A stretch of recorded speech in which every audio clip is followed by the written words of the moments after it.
आंसू बहाने से जिंदगी की मुश्किलें आसान नहीं होती। अगर होती तो आज मैं इस तरह टूटी हुई अपने दोनों हाथों से सिर थामे सोफे पर न बैठी होती। मेरा पति जा चुका था, मगर उसकी उंगलियों का दर्द अब भी मेरे कंधों में गूंज रहा था। उसकी ठंडी कठोर आवाज अब भी मेरे कानों में सन्नाटे की तरह बज रही थी। मेरे साथ ऐसा धोखा हुआ जिसकी मैंने कभी कल्पना भी नहीं की थी। मुझसे ये सच्चाई छिपाई गई कि मेरा पति नामर्द है। अब समझ में आता है कि इतना अमीर होते हुए भी वह अब तक कुंवारा क्यों था। किसी मजबूर गरीब लड़की से शादी कर उसने अपने बुढ़ापे की गाड़ी खींचनी चाहिए, मगर मैं भी उन औरतों में से नहीं थी जो चुपचाप सब कुछ सह लेती हैं। मैंने फैसला कर लिया था, इस झूठ की उसे कीमत चुकानी होगी। जब मैंने अपने इरादे जाहिर किए तो वह आग बबूला हो गया।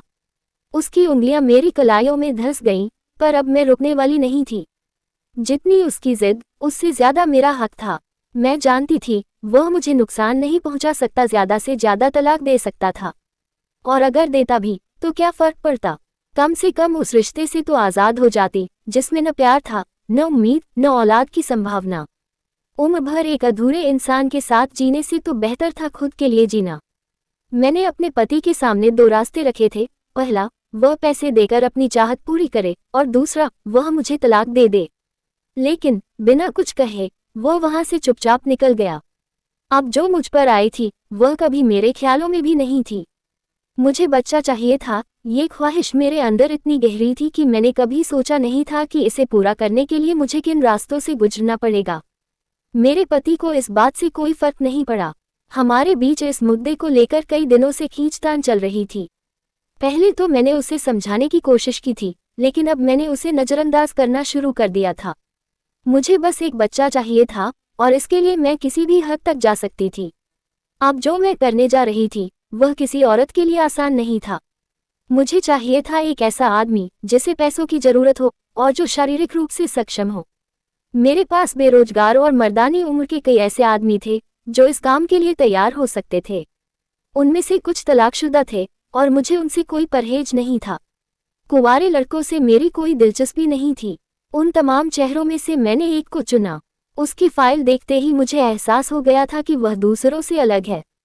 जो बात सबसे अलग थी वही है कि अपनी उम्र के इस मुकाम तक पहुंचने के बावजूद वह अब तक कुंवारा था। वजह क्या थी यह न वहां लिखा था, न मुझे जानने की जरूरत महसूस हुई। मुझे बस ये देखना था कि क्या वह मेरी जरूरत पूरी कर सकता है, और वह कर सकता था। वह मजबूत था, आत्मविश्वास से भरा हुआ, लेकिन फिलहाल बेरोजगारी की मार से टूटा हुआ। उसकी हालत बता रही थी कि वह जिंदगी से थक चुका है और किसी मौके की तलाश में है। मैंने तय कर लिया, उसका नंबर उठाया और उसे फोन किया। मेरी कॉल पर वह हैरान भी हुआ और थोड़ा खुश भी। उसने पूछा कि किस काम के लिए बुलाया है। मैंने उसे साफ साफ बता दिया, मुझे औलाद चाहिए। मेरा पति नामर्द है। मैं तुम्हें इस काम के बदले पूरा मान सम्मान, अच्छा खाना और इतना पैसा दूंगी कि तुम आराम से अपनी जिंदगी बसर कर सको। मैंने जब उसे अपने दिल की बात बताई तो शुरू में वह हक्का बक्का रह गया। कुछ पल तक चुपचाप मुझे देखता रहा, जैसे यकीन ही नहीं कर पा रहा हो कि उसने सही सुना है या नहीं। मैंने उसकी उलझन भांप ली और बात दोहराई, हाँ, तुमने जो सुना है वही सच है। मैं समझ सकती थी कि यह फैसला आसान नहीं था, मगर मैंने उसे खुला वक्त दे दिया। तुम जितना समय चाहो सोच लो, मैंने कहा, मगर मुझे उम्मीद है तुम्हारा जवाब हाँ होगा। मेरी पेशकश कोई मामूली नहीं थी। उसे इज्जत, पैसा और सहूलियत देने का वादा था। और जैसा कि मैंने अंदाजा लगाया था, कुछ देर बाद उसने गला साफ करते हुए कहा, ठीक है, मुझे आपकी सारी शर्तें मंजूर हैं। उसने अगले दिन तय समय पर आने का वादा किया और मैं पूरे दिन उम्मीदों में खोई रही। अगली सुबह मैं खास तौर पर तैयार होकर बैठी थी। मन में हल्की बेचैनी और उत्साह दोनों थे। मगर जैसे जैसे वक्त बीतता गया उसका न आना मुझे बेचैन करने लगा। धीरे धीरे उम्मीद टूटने लगी और मैं भारी दिल से अपने कमरे में चली गई। बैठते ही मन में ख्याल आया कि शायद उसने अपना फैसला बदल लिया है। करीब आधा घंटा हुआ होगा कि नौकरानी ने आकर बताया, कोई साहब आए हैं, आपसे मिलना चाहते हैं। उस वक्त मेरा ध्यान उस पर नहीं गया जिसे मैंने बुलाया था, लेकिन जैसे ही यह सुना मैं थोड़ी उत्साहित हो गई। मैंने मुस्कुराते हुए कहा, उन्हें ही मेरे कमरे में भेज दो।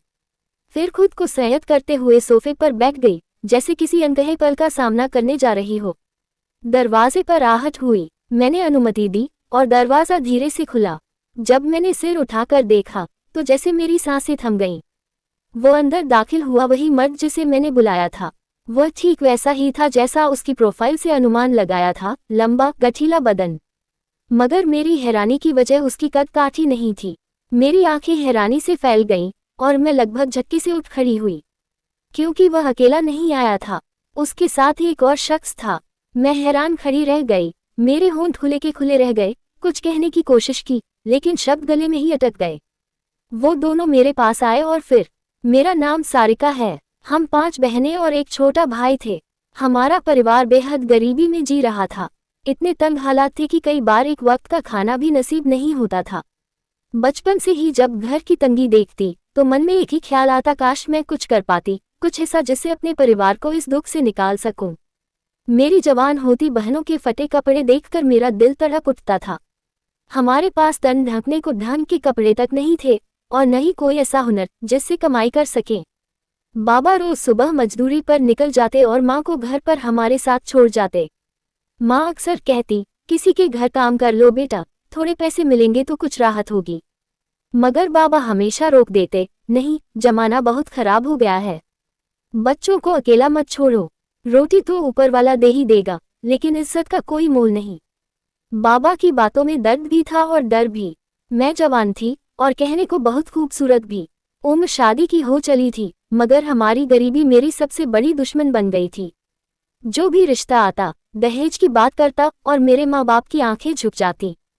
उनके पास खुद की भूख मिटाने का सहारा नहीं था, बेटी की शादी में क्या दे पाते।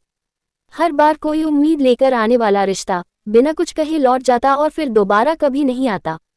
मेरी खूबसूरती, जो किसी और घर में रोशनी ला सकती थी, हमारे घर में सिर्फ एक बोझ बन गई थी। आजकल के लड़के तो दहेज देखते हैं, लड़की नहीं। पैसा हो तो नजाकत भी खूबसूरती लगती है, लेकिन मेरे पास तो सिर्फ चेहरे की मासूमियत थी और घर में टूटी हुई उम्मीदें। फिर एक दिन एक रिश्ता आया, एक बहुत ही रईस आदमी का। मैंने उसे कभी देखा नहीं था, मगर बाबा अक्सर उसका जिक्र करते थे। वह कई बार हमारी मदद कर चुका था, बाबा की लाचारी में सहारा बनकर खड़ा हुआ था। अब वही आदमी मेरा हाथ मांग रहा था। घर में जैसे दिवाली आ गई हो। माँ बाबा की आंखों में उम्मीद चमक उठी थी। बिना किसी सवाल के उन्होंने हाँ कह दी। उन्हें बस यही दिखा कि अब हमारी गरीबी का बोझ कोई और उठाएगा, हमारी बेटियों का भविष्य शायद बेहतर हो जाएगा। मैंने भी कुछ नहीं कहा। अपने माँ बाप की इज्जत और उम्मीद के सामने मैंने सिर झुका दिया। शायद यही मेरी किस्मत थी और अब मैं उससे मुंह नहीं मोड़ सकती थी। मुझे पता था कि मेरी एक हाँ से उनके झुकते कंधों को सहारा मिल जाएगा और वे बाकी की जिंदगी तंगी और शर्म के अंधेरे से बाहर आ सकेंगे। मैं बिना किसी सवाल के उस अमीर आदमी की दुल्हन बन गई और उसकी आलीशान कोठी में कदम रख दिया। वो मुझसे उम्र में काफी बड़े थे। हमारे बीच कोई बहुत गहरा लगाव तो नहीं था, लेकिन समय के साथ जिंदगी नॉर्मल हो गई थी और सबसे बड़ी बात ये थी कि मेरे घरवालों के हालात सुधर रहे थे। जिस लड़की को कोई दूल्हा अपनाने को तैयार नहीं था, वह अब सोने से जड़ी हवेलियों की रानी बन गई थी। सोचती थी, कुदरत ने देर से ही सही, मगर मेरे नसीब को बदल ही दिया। धीरे धीरे उस इंसान से एक अपनापन सा हो गया। उम्र का फर्क भी अब नजर नहीं आता था, क्योंकि मैं उन्हें दिल से स्वीकार कर चुकी थी।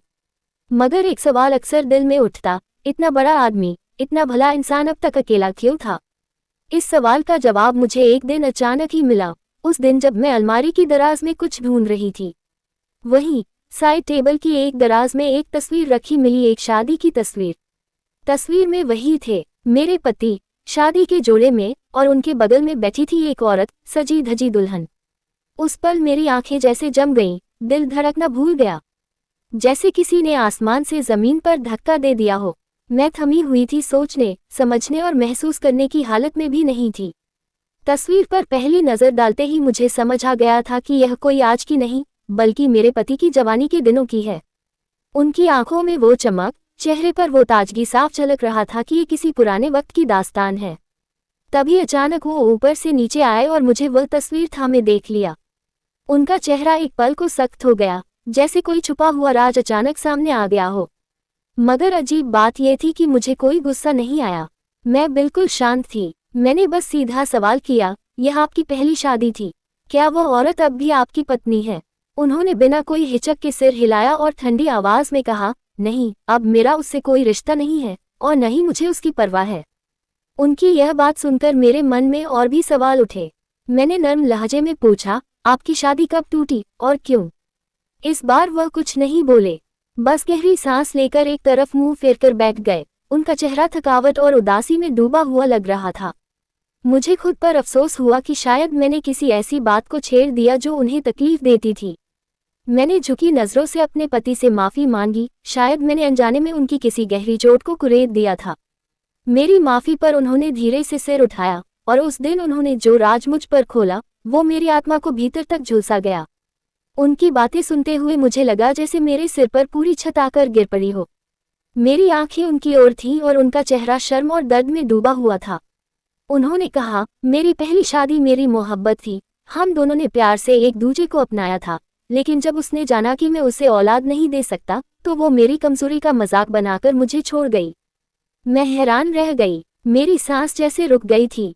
मैं, जो अपने जीवन को अब संपूर्ण समझने लगी थी, हर खुशी से भरा हुआ, अब जान चुकी थी कि मेरा सबसे बड़ा सपना, अपनी औलाद का सपना, कभी पूरा नहीं होगा। वो आगे बोले, मैं बेजान हूँ इस मामले में। उस लड़की ने मेरा साथ छोड़ दिया क्योंकि मैं उसे माँ बनने का सुख नहीं दे सका। मुझे लगा जैसे मेरी दुनिया थम गई हो, मेरी रग रग सुन्न पड़ गई थी, लेकिन बाहर से मैंने खुद को मजबूत दिखाया। मैंने उन्हें देखा और मुस्कुरा कर कहा, जो चला गया उसका अफसोस क्यों? अंदर से मैं टूट चुकी थी, मगर अपने पति की आंखों में फिर से विश्वास जगाने के लिए मैंने अपने आंसुओं को मजबूती के पर्दे के पीछे छुपा लिया। मेरे दिल में अब वह खुशी नहीं थी जो पहले होती थी। ऐशो आराम की सारी चीजें जिन्हें कभी मैं बेहद सुकून के साथ करती थी, अब मेरी आंखों में बेकार लगने लगी थी। मेरे मन में केवल एक ही ख्याल था, बच्चे, और वो ख्वाहिश मुझे अंदर ही अंदर खा रही थी। मैं चिड़चिड़ी हो गई थी, हर छोटी बात पर गुस्सा आ जाता था। मेरे पति ने मुझे खुश करने के लिए हर कोशिश की, मुझे जबरदस्ती घुमाने ले जाते, शॉपिंग पर ले जाते, लेकिन मेरा मन कहीं भी नहीं रुकता था। मेरा दिल, जो कभी इन चीजों में खो जाता था, अब पूरी तरह से वीरान हो चुका था। बच्चों को देखना अब मेरी आदत बन गई थी। चाहे मैं कहीं भी जाती, मेरी नजरें हमेशा बच्चों को तलाश करती थी। एक दिन मैंने अपनी सारी उम्मीदें और ख्वाहिशें दबाते हुए अपने पति से कहा, हमें बच्चा गोद ले लेना चाहिए। लेकिन उन्होंने मुझे जो जवाब दिया वो मेरे दिल को चीर कर रख गया। उन्होंने कहा, हम किसी ऐसे बच्चे को गोद नहीं ले सकते जिसका कोई नाम और निशान न हो और जिसका हमसे कोई भी संबंध न हो। उनकी यह बात मेरे लिए एक बड़ी ठोकर जैसी थी। उनके अड़ियल अंदाज ने मुझे चुप करवा दिया और मैं खामोश होकर रह गई। अब मेरी सारी उम्मीदें खत्म हो चुकी थीं। मैंने कई बार अपने पति को समझाने की कोशिश की, उन्हें अपनी ख्वाहिशों और दर्द को बताने की बहुत कोशिश की, लेकिन वह अपनी बात से बिल्कुल पीछे नहीं हटे। मैं अंदर ही अंदर टूटने लगी थी और धीरे धीरे उनके प्रति मेरे मन में गुस्सा और फ्रस्ट्रेशन बढ़ने लगी थी। मेरे मिजाज में भी बुरी तरह से बदलाव आ गया था और मैं किसी भी छोटी बात पर चिड़चिड़ी होने लगी थी। एक दिन मैं अपने दिल की सारी बातें बिना किसी डर के उनके सामने रख दी। मैंने कहा, अब मैं बिना बच्चों के और नहीं रह सकती, और इसके लिए मुझे एक ऐसा मर्द चाहिए जिसे मैं अपने घर रखकर उसे अच्छी तरह से टिनका दूं और वह मुझे बच्चा दे। मेरी यह बात सुनकर वह चौंक गए और बिना कोई जवाब दिए तुरंत इनकार कर दिया। मुझे समझ नहीं आया कि मैं उनके सामने और क्या कहूँ। मैंने उन्हें बार बार मनाने की कोशिश की, मगर वह अपनी बात पर अडिग रहे। अब मैं थक चुकी थी और महसूस करने लगी थी कि अगर मुझे अपनी ख्वाहिश पूरी करनी है तो मुझे खुद ही रास्ता ढूंढना होगा। मैंने अपनी पहचान और जान पहचान से मदद ली और कुछ ऐसे मर्दों की तलाश शुरू की जिनसे मैं अपनी उम्मीद पूरी कर सकूं। एक जानने वाली ने मुझे ऐसे मर्दों की एक फाइल दी जिसमें उनकी सारी जानकारी थी। मैंने उन मर्दों में से उन पर ध्यान दिया जिनमें विशेष रूप से वो मर्द थे जो मेरी जरूरत पूरी कर सकते थे। मैंने एक कुंवारे आदमी को चुना, उसे समझाया कि मुझे सिर्फ बच्चा चाहिए था और वह मेरे पास ही रहे। मैंने उसे यकीन दिलाया कि उसके बच्चे की पूरी जिम्मेदारी मैं उठाऊंगी। वह इस पर सहमत हो गया और मैंने उसे घर बुलाने का फैसला किया। वह जब कमरे में आया तो मैं हैरान रह गई। उसने जो बताया वह बिल्कुल अलग था। मेरी जानकारी के अनुसार वह कुंवारा था और उसके पास सिर्फ एक बच्चा था, लेकिन अब वह 4 बच्चों के साथ आया था। मुझे ये बिल्कुल समझ में नहीं आया कि यह बच्चे कौन हैं और वह उनके साथ क्यों था। मेरा दिल कुछ गड़बड़ सा महसूस कर रहा था और मैं स्थिति को पूरी तरह से समझने की कोशिश कर रही थी। वह मुझसे कह रहा था, अगर आपने अपना फैसला नहीं बदला तो मैं आपकी ख्वाहिश पूरी करने के लिए यहाँ आ चुका हूँ। मैं उसे बस देखती रह गई, हैरान और चौंकी हुई। फिर मैंने उसे कहा, पहले मुझे अपने बारे में बताओ और साथ ही इन बच्चों के बारे में भी बताओ कि ये कौन है और तुम्हारे पास क्यों रहते हैं। वह सिर झुकाकर थोड़ा देर चुप रहा, फिर उसने बताया कि उसे क्या करना है। मैंने उसे बाहर ले जाकर बैठाया और बच्चों को खेलने के लिए भेज दिया। अब मैं उससे पूरी सच्चाई जानने के लिए तैयार थी। जब वह बोलने लगा तो मुझे उसके बारे में जो जानकारी मिली वह मुझे बहुत चौंका देने वाली थी। वह जो व्यक्ति मुझे तमीज़दार और भरोसेमंद नजर आया था, उसकी असलियत जानकर मैं हैरान रह गई। वह मुझे बताने लगा कि उसका नाम सनी था और वह एक सामान्य घराने से ताल्लुक़ रखता था। उसने अच्छे कॉलेज से शिक्षा ली थी और उसका परिवार काफ़ी शरीफ था। वह 3 बहनों का इकलौता भाई था और हमेशा परिवार की नज़र में था। कॉलेज के दिनों तक वह अच्छे रास्ते पर था, क्योंकि घरवालों ने उस पर हमेशा दबाव डाला था और उसकी हर गतिविधि पर नज़र रखी थी। इसके चलते वह बहुत हद तक अपने व्यवहार में संयमित रहा। लेकिन जब वह यूनिवर्सिटी में पहुंचा तो उसका जीवन पूरी तरह से बदल गया। वहां उसकी संगत कुछ ऐसे दोस्तों से हो गई जिनकी वजह से उसका रास्ता और उसकी सोच दोनों बदलने लगे। इन दोस्तों ने उसे न केवल नशे की लत लगाई, बल्कि उसे लड़कियों के साथ गलत तरीके से पेश आने की आदत भी डाल दी। इसी बीच उसकी बहनों की शादी हो गई और उसके पिता बीमारी से दुनिया छोड़ गए। शुरू में तो वह गहरे दुख में डूबा रहा, लेकिन समय के साथ उसका दुख कम हुआ और उसकी पुरानी आदतें फिर से लौटने लगीं। उसकी माँ को उसकी इस बदलती हुई आदतें देखकर बहुत परेशानी हो रही थी और वह उसे सुधारने की पूरी कोशिश कर रही थी। लेकिन फिर मोहल्ले की एक चरित्रहीन लड़की ने उसका ध्यान खींचा। वह लड़की सिर्फ उसकी शख्सियत और उसकी स्थिति का फायदा उठाने के लिए उससे दोस्ती करना चाहती थी और उसकी पूरी कोशिश थी कि वह उसे अपनी तरह का बना ले। सनी एक दिन उस लड़की से मिलने गया और उस दिन वह नशे में था। नशे की हालत में उसने लड़की के साथ जबरदस्ती की और उसकी इज्जत लूट ली। उसकी चीख पुकार सुनकर मोहल्ले के लोग इकट्ठा हो गए और लड़की ने शोर मचाकर सनी को मोहल्ले में बदनाम कर दिया। उस समय सनी होश में नहीं था, लेकिन उसकी माँ इस घटना से पूरी तरह टूट गई थी। जब सनी को होश आया तो उसकी माँ ने उसे बताया कि मोहल्ले वाले उसे तभी माफ करेंगे जब वह उस लड़की से शादी कर लेगा। सनी जानता था कि वह लड़की शरीफ नहीं थी और वह पहले से ही कई लड़कों के साथ संबंध रख चुकी थी। इस कारण वह उससे शादी करने के लिए बिल्कुल भी तैयार नहीं था। फिर भी माँ और मोहल्ले वालों के दबाव के चलते उसने घर छोड़ने का फैसला किया। सनी ने सोचा कि यह हंगामा ठंडा हो जाएगा और वह कुछ समय बाद वापस लौट आएगा। लेकिन जब वह कुछ समय बाद घर लौटा तो उसे एक बहुत बड़ा दुखद झटका लगा। उसकी माँ अब इस दुनिया में नहीं रही थी। वह मोहल्ले वालों की बातों और तनाव को सहते सहते मर चुकी थी। इसके अलावा उसकी बहनों ने भी उससे सारे रिश्ते तोड़ दिए थे और उसे अकेला छोड़ दिया था। सनी मायूस होकर वहां से निकल गया और उन दोस्तों के पास रहने लगा जिन्होंने उसे इस बुरी दुनिया में खींचा था। वहां उसने कई लड़कियों से रिश्ते बनाए और बुरी आदतें अपनाई। उसकी नाजायज संबंधों के कारण कई नाजायज बच्चे पैदा हुए, जिन बच्चों को लड़कियां छोड़कर चली जाती थीं। लेकिन एक दिन जब सनी की नाजायज बेटी का जन्म हुआ तो वह अपने किए पर पछताया। उसने अपनी गलतियों का एहसास किया और तहे दिल से सब कुछ छोड़ने की कसम खाई। उसने अपने बच्चों को लेकर एक अलग घर में रहने का फैसला किया। कुछ समय बाद उसे वह मोहल्ले वाली लड़की याद आई और उसने सोचा कि वह उससे शादी कर लेगा। लेकिन जब वह लड़की के पास पहुंचा तो पता चला कि उसकी शादी हो चुकी थी। सनी ने अपनी बेटी को लेकर एक नया जीवन शुरू किया और अब सिर्फ अपने बच्चों के भले के लिए काम करने लगा। उसने अपनी पिछली जिंदगी से पूरी तरह मुंह मोड़ लिया था और अपने बच्चों को अकेले पालने का मन बना लिया था। वह नौकरी की तलाश में था, लेकिन उसकी शादी का विचार अब तक दूर था। जब मैंने सब सुना तो मैं बेहद परेशान हो गई और चुपचाप कमरे में चली गई। कुछ देर बाद जब मेरे पति घर आए और घर में बच्चों को देखा तो वह चौंक गए। उन्होंने मुझसे पूछा कि ये बच्चे कौन हैं और कहाँ से आए हैं।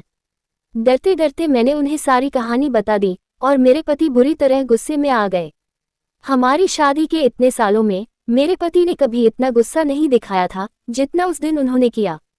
उनका गुस्सा देखकर मैं अंदर से घबराए, लेकिन मैंने हिम्मत करके उनसे पूछा, इन मासूम बच्चों में आखिर बुराई क्या है। मेरे पति ने गुस्से में जवाब दिया, तुम जानती हो कि मैं बच्चों को गोद नहीं ले सकता और तुम नाजायज बच्चों को अपने घर लेकर आए हो। हमें नहीं पता ये बच्चे किसके खून से हैं और कहाँ से आए हैं। अगर लोगों को पता चला कि मेरे घर में नाजायज बच्चे हैं तो वे मुझे बदनाम करेंगे। क्या तुमने कभी इस बारे में सोचा? उनकी लाल आंखों और गुस्से भरे चेहरे को देखकर मुझे डर लगने लगा।